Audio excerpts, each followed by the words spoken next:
Hello, good morning students. ఈరోజు మనం ఈ వీడియోలో లెగ్రాంజెస్ లీనియర్ ఈక్వేషన్ ప్రాబ్లమ్స్ గురించి మనం డిస్కస్ చేస్తున్నాం. అంటే లెగ్రాంజెస్ లీనియర్ ఈక్వేషన్స్ మెథడ్ని అప్లై చేసి మనం ఏం ఫైండ్ అవుట్ చేయొచ్చు అంటే ఒక లీనియర్ డిఫరెన్షియల్ అంటే పార్షియల్ లీనియర్ డిఫరెన్షియల్ ఈక్వేషన్కి జనరల్ సొల్యూషన్ ఫైండ్ అవుట్ చేయొచ్చు. కాబట్టి in this problem we have to find general solution of partial linear differential equation by using Lagrange's linear equation. Okay students, కాబట్టి మనం first Lagrange's linear equation అంటే ఏంటో మనం తెలుసుకుందాం students. ఇంతకుముందు వీడియోలో నేను ఆల్రెడీ మనం చెప్పాము. What is Lagrange's linear equation? What is Lagrange's linear equation?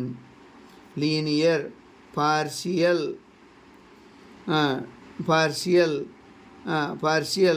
Differential equation. Differential అంటే మన డెరివేటివ్స్ రాయాల్సి వస్తుంది స్టూడెంట్స్. కాబట్టి ఇక్కడ డిఫరెన్షియల్ ఈక్వేషన్ అంటే క్యాపిటల్ పి అంటే ఏంటి వాల్యూ మనకు తెలుసు ఆల్రెడీ. క్యాపిటల్ పి అంటే do z by do x. Capital Q అంటే ఏంటి? Do z by do x equal to P and do z by do y equal to Q. అలా value students differential equation. Okay students, capital P into small p plus capital Q into small q equal to R is called Lagrange's linear equation. Okay, Lagrange's linear equation antam is called Lagrange's linear equation antam students. మనం first ఈ problem solve చేయాలంటే what is capital P and what is capital Q, what is capital R అనే values గురించి మనం రాయాలి students. కాబట్టి first given small px minus capital small qy equal to z. అంటే ప్రాబ్లంలో ఇచ్చేవన్నీ స్మాల్ అనుకోవాలి మనం, స్మాల్ వాల్యూస్. కోఎఫిషియెంట్లుగా ఉన్నాయే ఏమవుతాయి? క్యాపిటల్ పి వాల్యూస్ అవుతాయి. కాబట్టి capital P equal to x, capital Q equal to minus y and capital R equal to z అంటాం students. కాబట్టి capital P equal to x, capital Q equal to minus y, capital R equal to z అంటాం. కాబట్టి మనం first ఇందులో ఏం find out చేయాలంటే Lagrange's linear equation. ఇంతకుముందు వీడియోలో నా వీడియోస్లో మీరు చూసినట్లయితే ఇందులో Lagrange's linear equation working rule రాశాను స్టూడెంట్స్. ఫస్ట్ ఏంటి? Find PQR values. Next values write auxiliary equation or subsidiary equation and find auxiliary equation or subsidiary equation. What is auxiliary and what is a subsidiary equation? If we write dx by capital P equal to dy by capital Q equal to dz by r is called subsidiary or auxiliary equation.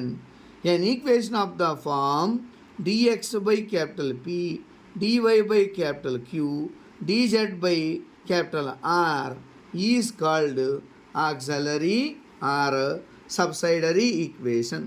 Okay students, కాబట్టి మనం ఈ given ప్రాబ్లాన్ని ఈ ఫార్మాట్లో రాయాలి students. కాబట్టి dx by capital P, dx అంటే ఎంత, capital P అంటే ఎంత ఎక్స్. కాబట్టి dy by capital Q, capital Q అంటే minus y, dz by capital R, R అంటే వాల్యూ ఎంత, జెడ్. ఓకే స్టూడెంట్స్, కాబట్టి మనం ఒకసారి చూసినట్టయితే ఇందులో ఇవి కరెక్ట్గానే ఫార్మాట్లో ఉన్నాయి స్టూడెంట్స్. నెక్స్ట్ దీన్ని ఈక్వేషన్ 1, దీన్ని 2 అని, దీన్ని 3 అనుకుంటాం. నెక్స్ట్ మనం ఫస్ట్ చెప్పాం find write P and Q values, next PQR values, next we write ఏమంటారు, నెక్స్ట్ వీ రైట్ మనం ఇంతకుముందు వర్కింగ్ రూల్ చూసాం.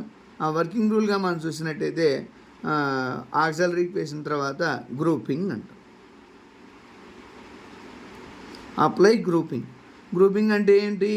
1 equal to 3, 1 equal to 2, 2 equal to 3 అని రాయొచ్చు స్టూడెంట్స్. కాబట్టి ఇందులో ఏదైనా అప్లై ఎనీ 3 ఆన్సర్స్. ఇలా what is the use of grouping? The grouping method is used to find the general solution of given linear partial differential equation. Okay, students. Now, what is the use of grouping? What is the use of grouping? The grouping method is used to find the general solution of linear partial differential equation. Okay, students. Now, dx by x equal to 1 equal 3 అని రాసాం కదా, అందుకని dz by z. Now okay students, ఇప్పుడు variables separable చేయడం possible అవుతుంది students ఇక్కడ, ఎందుకంటే ఇక్కడ dx అనే టర్మ్ ఉంది, ఇక్కడ dz అనే టర్మ్ ఉంది. కాబట్టి దీన్ని 1/x into it can be return as 1/z into dz. Now integration చేద్దాం students. Integration apply integration method. What is the use of integration? Integration method is used to find the general solution of above equation. Then 1/x into dx equal to 1/z into dz. We know that formula students. 1/x అంటే value ఎంత? log x equal to log z plus log c and writes. కాబట్టి this implies log x minus log ఇది log z students. log x minus log z equal to logs. What is formula? This log x minus log z and log of a by b. log x minus log z equal to c. కాబట్టి log cancel.